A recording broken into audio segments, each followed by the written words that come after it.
Coming up. Passing around our cards because we might benefit from it someday. I just don't think that's the right approach. As a recent brilliant graduate, I'm ready to take the workplace by storm. But first, I have a few questions. So I found some smart professionals to help me answer some questions. Welcome to my first job series.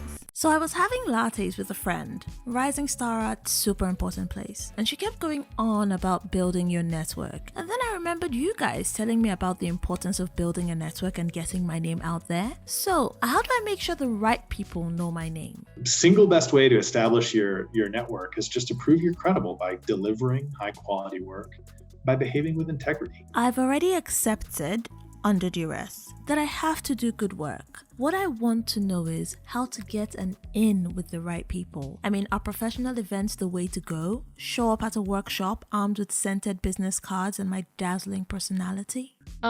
Let's not get into, passing around our cards because we might benefit from it someday. I just don't think that's the right approach. So what is the right approach? I do my job.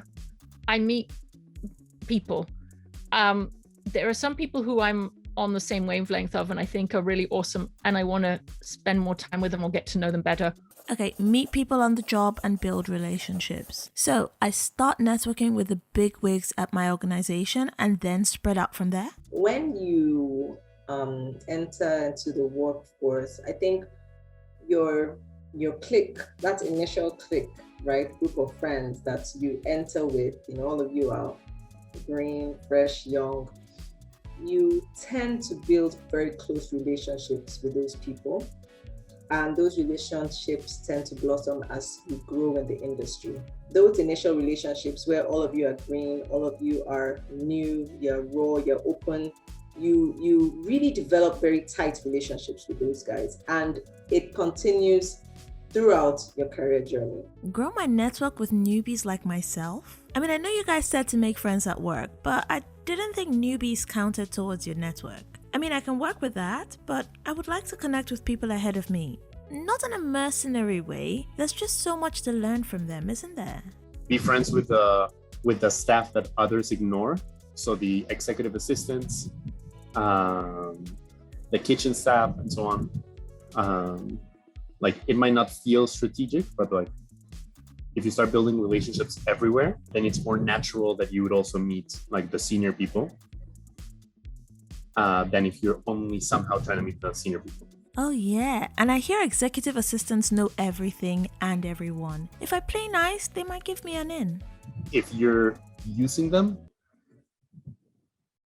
it's gonna backfire. So, be authentic, be human. That's a general good rule of thumb. I know, be human. How do I approach the big shots though? I was framing my approach as if I needed help from somebody. Why? A lot of people talking about what they do or talking about themselves, and they like praising themselves, essentially talking about how good they are. So now when you seek help, it kind of, scratches their ego where they feel like they've contributed to your project or they've contributed to your success. Strategic positioning. I love it. Work drinks have been also one area where a lot of unconventional networking has happened. People tend to be honest without feeling like, oh, this is a work environment where I have to wear a certain image or wear a work hat. I've always had a sparkling personality, but put a few drinks in me and I dazzle. Finding people in the leadership team who share some interest you have, which could be both professional or not, that could be valuable. I like that. Find common ground with people I admire and build on that. And that'll work for me throughout my career? As you grow in your career, the way you build these relationships begin to evolve a bit. If you find something that you really care about and you start working towards it and actually making an impact, you're going to start meeting a lot more people who either share your interests or want you to succeed. Create value and I can attract my network instead of actively seeking them. Constantly seeking a network sounds exhausting. Okay guys, I think I have this networking thing down. It's always important as we build a network to also ask ourselves, what value am I bringing to this person, or what problem can I help to solve? That's very important. So you're not just seen to be feeding off your network, but you're also investing and adding value to it. Thanks, Ojinka. You're right. I can't expect to maintain relationships where I don't add value. And I don't need to focus solely on networking with people ahead of me, especially if we don't share common interests or values. I can build great relationships with people on my level. And when I do seek loftier connections, I don't need to be mercenary in my approach, but a little strategic positioning never hurt anyone. Thanks, everyone. I'm feeling quite ready to go out there and connect.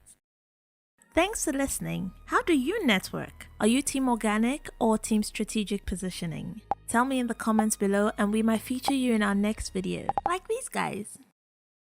Next time on my first job series, the professionals and I discuss diversity in the workplace. Being a woman and being in charge is hard. When you are a woman and you want to be a mother. If you come from like a specific area that only has Black people or only has colored people or only has, Indian people, it's kind of difficult for you to learn from a young age how to deal